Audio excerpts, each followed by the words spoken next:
Asawa Pilason sa naglupok ang pusil sang banang gintutok sa iya.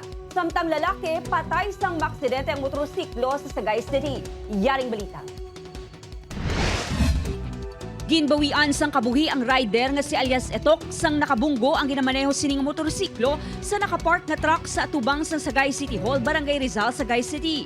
Sunod sa kapulisan, mabaskog ang impact sang pagkabunggo sa motorsiklo sa truck, rason nga nakaagom sang patal nga pila sa ulo ang biktima.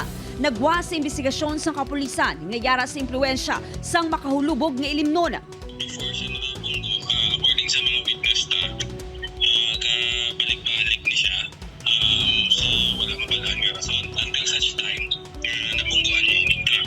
Wala na sang plano nga magpasaka sang kaso ang himata sang biktima batok sa driver sang truck. Nakaagom sang pila sa kamot ang 37 anyos nga asawa nga si alias Flores sa isa ka maestra matapos maglupok ang pusil nga gintutok sa iya mismo bana nga isa ka pulis sa Barangay Ayungon, Valladolid. Sunod sa kapulisan, antes pa man ang insidente, nag-inom-inom pa sa gwa sang ilabalay ang sospek.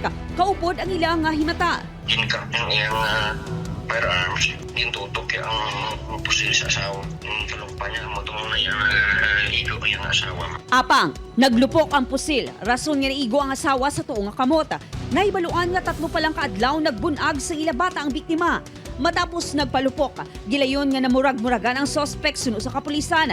Apang, desedido nga magpasaka sang formal nga reklamo ang biktima. Mapasaka siya, reklamo, nagkakandak naman investigation mismo ang PNP. Magpalin niya nga para ma-recover niya natin, mag-subject naman natin for ballistic examination. Ginkustudiya na sa kapulisan ang sospek. Upod kay Reynald Castillo, Aileen Padraso. 1 Western Visayas.